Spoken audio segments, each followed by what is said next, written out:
Here to help me break down the biggest night in music is our special Q Grammy panel. Lara Zarum is a contributor for The Village Voice. Hello, Lara. Welcome. Hello, thank you.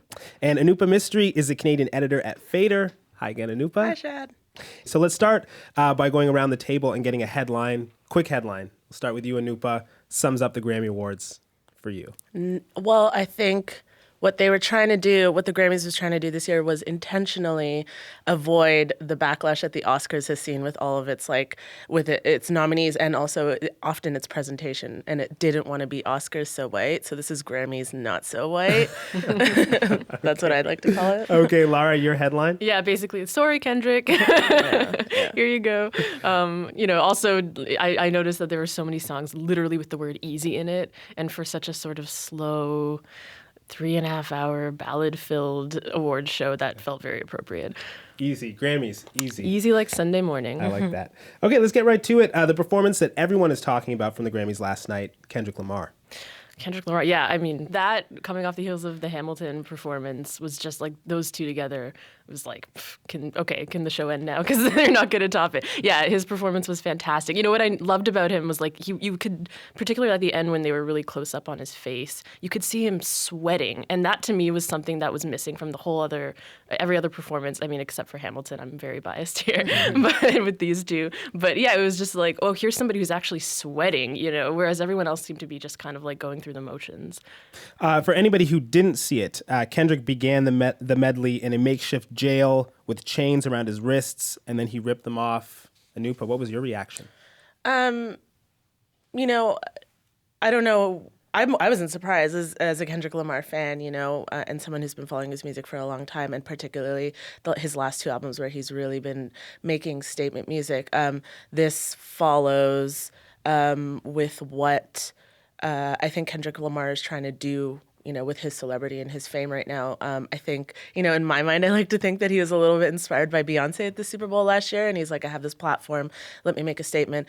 That being said, there's a line in that song that explicitly links police violence, with kind of the death of Black men and women in America. And that line was omitted from the performance, and I know that because I know that song quite well, and I didn't hear it. So there are, we could say Kendrick was making a statement, but then we also have to kind of look at what wasn't there and why that was missing. There's still, I guess, a little bit of censure going on. Lara, you thought the performance was radical. Yeah, well, it's funny. I write a lot about TV, so I always look at these broadcasts almost more as TV shows than as music shows, just because that's the perspective that I kind of look at it from. But yeah, it felt. I think it was radical. It was like a very obvious statement. There was no question about it. With him coming out shackled, right from the top, he was obviously not going to hold back. And just the spectacle of the fire with those African dancers was just really powerful. And again, it just kind of brought into relief how tame the rest of the show was. And it was like, oh, here's somebody who's taking this opportunity to actually say something and make a statement, and not just oh, here I am performing at the Grammys and I'm going to do a nice ballad. Do you agree with that, Anupa? Because you said he omitted certain lyrics that might have been controversial. Do you still think that that's radical, or at least radical by comparison to the rest of the performances? I think that, Kendrick probably understands the constraints under which he can move as a Black man and within the Grammys context, and I don't think it neuters the statement that he's trying to make because he's working within those parameters. I think it still has the potential to be radical. What I thought was also super interesting, and what made that radical moment bigger than just Kendrick Lamar was Hamilton, coming off the back of the Hamilton performance and then leading into Lin-Manuel's acceptance speech for Best Musical Album, where he's, rapping his thank yous and, shouting out Kendrick Lamar. I thought all of that together was just a really beautiful moment. And I think it highlights two artists who are really kind of trying to put American history into context, American history and American musical history into context, and really say something powerful with it. Let's give people a sense of what you're talking about there with the Hamilton performance. So the Grammys went live to Broadway for a performance from the subversive hip-hop musical Hamilton. The cast then received the award for Best Musical Theater, Album, and Composer and Star that you mentioned, Anupa. Lin-Manuel Miranda spoke, Lara, this was a big moment for you. Yeah, You're love giddy it. there? Well, I mean, just we all got to see Hamilton without having to pay to see Hamilton, right? Like, how many millions of people are never going to get to see that? Now the ticket prices are going to go even higher. higher. Oh my God, I know. Oh, I know. Actually, I have a friend who was there that night. I just kept tweeting at her, "I hate you," on Broadway. But yeah, no, it was fantastic. I mean, basically, I just was like, when that ended, everyone was tweeting like, "Okay, do the rest of the show, do the rest of the show," and I kind of felt like, can this just be the Tonys, please, please, just for one night, can the Grammys be the Tonys? Anupa, your headline was Grammys Not So White. Yeah. We just heard some Kendrick Lamar, some of Hamilton. How do you think the Grammys did as far as diversity? I mean, I guess performance-wise, we didn't get to see Rihanna, who pulled out at the last minute because she was sick. I think performance-wise, they did a good job. We saw it with like the big headliners, but then also with the tributes, the different tributes that they did. Having John Legend and Demi Lovato do a tribute for Lionel Richie, and Andra Day team up with Ellie Goulding. That wasn't a tribute, but their performance. I think they did a good job in terms of the talent that we got to see, but I don't know if I feel that way about who actually won the awards. Mm-hmm. I also think it's interesting that they led the broadcast, I believe, with the hip hop best rap album. And I don't know if they often broadcast the musical typically theater. Not. Oh, no, I don't no. think either of those are. Yeah. Are typically televised. Maybe the rap album is televised. Well, they don't usually hold it on a Monday, and Monday is a day when Broadway goes dark. So it gave them the opportunity to do something that I don't think they could have ever done. I mean, how often do you even see that winner accept the award? Yeah. Okay, let's get into the winners. So Kendrick Lamar took home 5 Grammys, but ended up losing Album of the Year to Taylor Swift's 1989. The last rap act to win was Outkast in 2004. Do you think Kendrick was robbed, Lara? I mean, yeah. Here's the thing. Like, I'm just not a fan of Taylor Swift. She is not my cup of tea. I don't really have a big grand theory argument here. I just don't really. I'm not crazy about her. And like, it just seems so obvious that Kendrick Lamar's album was just so much more, not just on a musical level, but it was so much more of an event. And it would have been so nice to see that acknowledged. And yeah, him being given the award first off to start off the broadcast felt very much like, okay, here you go. We're just gonna get this off our chest right now and give you this award. But yeah, I was disappointed. I do think. He was robbed, if you want to put it that way. I wasn't surprised at all, though. I mean, this is pretty. The Grammys are the Taylor Swift show. Mm-hmm. I mean, there was an entire hour-long pre-show just about Taylor Swift. I can't remember on which channel it was on, but so it was kind of like, all right, this is not a terrible surprise. Well, let's get into Taylor Swift's acceptance speech. Anupa, what did you make of her acceptance speech? I wonder if everyone can hear me rolling my eyes at that. I don't know what emotions I was processing when I kind of saw this happen. There was a little bit of, obviously this was going to happen.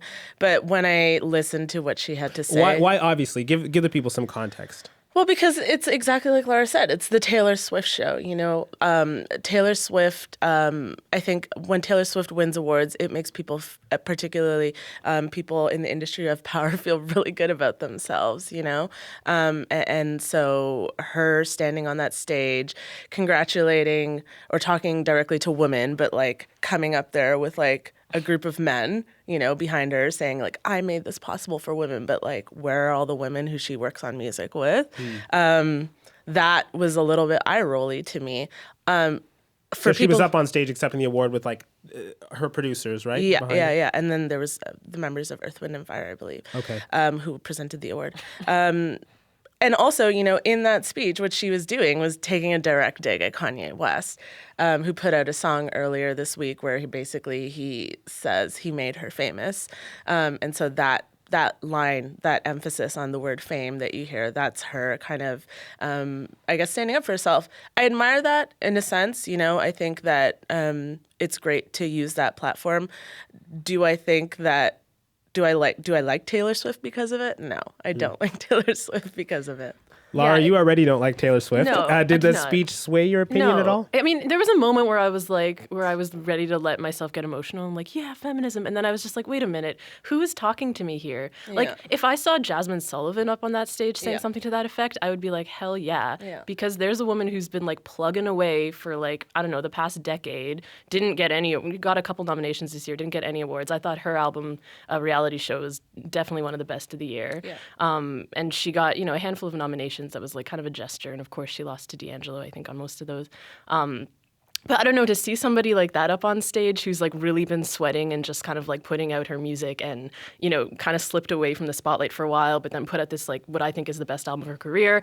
I don't know. I mean, it's hollow for you when it comes from Taylor Swift, the feminist message? Yeah, and I mean, like, she's got the entire industry. Look at the Grammys. She's got the whole industry kind of like as the wind in her wings, beneath her wings. You know what I mean? So to say like, yeah, she did it because, you know, feminism, it feels a little bit hollow to me. And I mean, just the fact that this like stick thin, blonde-haired, blue-eyed 25-year-old is our like savior in music in terms of feminism. I don't know. It just doesn't feel that radical to me. Yeah. Anupa, you agree wholeheartedly? 100%. Okay. Well, next time we'll have Stephen Marsh here. He's a proud Taylor Swift supporter to battle you guys. Okay, let's get to the Canadians. The Weeknd won Grammys for Best Urban Contemporary Album and R&B Performance. Justin Bieber won his first ever Grammy for Best Dance Recording. Drake was shut out, but he received his nominations as well. How do you rank the night for Canada, Anupa? I guess it wasn't, you know, we keep talking, we're seeing this narrative in the media about Canada's big moment, and it didn't deliver last night at the Grammys. Aside from the Weeknd's performance, which I thought was quite good, although it got drowned out, you know, by Kendrick and even by Justin Bieber's performance. I was a little bit upset that Justin Bieber decided to remix Where Are You Now for the stage, because so much of the brilliance of that song, which he was nominated for, the song that was produced by Skrillex and Diplo, part of the brilliance of that song is that it's a dance song, you know, that there are weird vocal samples in it. It has a very unique rhythm and a unique like presence on radio, and they completely stripped all of that away for the performance and turned it into this kind of like rock and roll remix, which was a little bit bizarre. I'm really sad The Weeknd didn't win more awards, though. What do you think of his performance? You're a Weeknd fan. Mm-hmm. How do you think he fared performance-wise? For me, it's really amazing. You know, I was at The Weeknd's very first show that he ever did, and, you know, I saw him standing on that stage, like, clutching the mic for dear life and, like, looking like a deer in headlights. So it is... And, you know, being from the Toronto area, it always moves me to see him perform and to get better every single time and to, like, really kind of own a stage. And I think that regardless of his music, that's always going to make me feel, you know, have kind of warm and fuzzy feelings towards him. Lara, how did you think Canada fared? I don't know. We did okay. I don't know. I mean, it's funny. It doesn't feel like it feels almost sometimes like this divide between Canada and the States is something that, you know, we just kind of talk about on the radio and in newspapers. But in reality, I mean, you know, I think the world is not as sort of divided between borders as it used to be. Mm-hmm. And I think obviously, you know, you get like it sort of snowballs. Like Drake becomes popular and then his sort of protege becomes popular. And I think that sort of makes sense. What it has to do with Canada, I couldn't really tell you. It's more of a Drake thing and his kind of what he's created than a Canada thing. Yeah, I mean, you sort of get the seal of approval of somebody who's like a proven success. And I mean, not to say that The Weeknd isn't also talented, but, you know, if he hadn't had Drake on his side, come on. Okay, we've looked at some of the positive moments from last night. Now let's move on to the more contentious ones. Lady Gaga performed a David Bowie tribute that rattled through 10 of his biggest hits. Lara, how do you think she fared? Yeah, I mean, I think she did great. Like, we were just talking about this before. I think she was definitely the best person to do this just because I think she can sort of really go full out and give a sincere performance while still being really wacky and zany and out there. But, like, you could tell that she was taking it seriously at the same time. It did bother me how they just kind of did, like, 2 lines from a bunch of songs. I would have rather heard a few songs played out a little more, but that's sort of a general complaint about Grammy medleys. Yeah, there was about 10 songs crammed in there. Yeah, it felt a little chaotic. So that's considered contentious? Why is that considered contentious? Some people didn't think it was a appropriate tribute. I think they felt. How did the performance land for you? I thought it was great. I loved seeing Lady Gaga kind of back on like that big award show stage, like performing and owning it. I was saying earlier that I think she's kind of on a high from her Oscars win, and hopefully we'll get to see more of her doing this thing that she's really good at, which is being this like theater kid. Well, I think that's what some people didn't like about it. They thought it was a little campy, a little. But that's kind Lady of review. Gaga, you know? That's totally Lady Gaga. And you know, while Bowie, I think, had mastered camp in a really nuanced way, that's still also Bowie, right? It did feel a little bit busy in terms of just sort of the technological things they were trying to do with it. That felt a little, I can understand. The moving keyboard. That actually was kind of cool. I was into that. But like some of the graphics that worked at times and at times just kind of distracted. And I felt like, okay, we don't need all this. Like it's Bowie. We don't need all this. Yeah. It was also cool to see Nile Rodgers on stage with Gaga, someone who's had this long legacy of being a behind the scenes guy for people like Bowie and Madonna, you know, getting kind of his moment. Okay, before I let you guys go, it's time to sum up the telecast itself. Lara, how did the Grammys do in terms of spectacle and pageantry?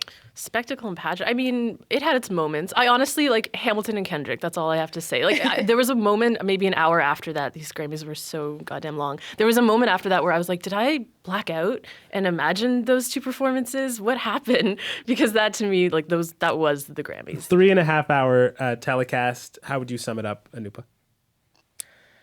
Predictable in some ways.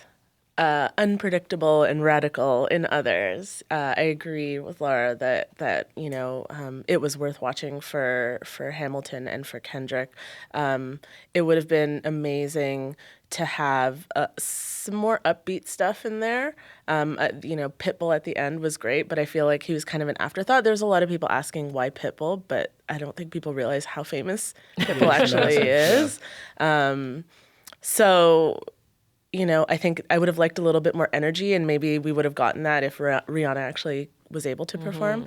But yeah, otherwise, it was an enjoyable night. Well, thank you both for joining me to sum up the Grammys. I appreciate it. Thanks, Shad. Thank you.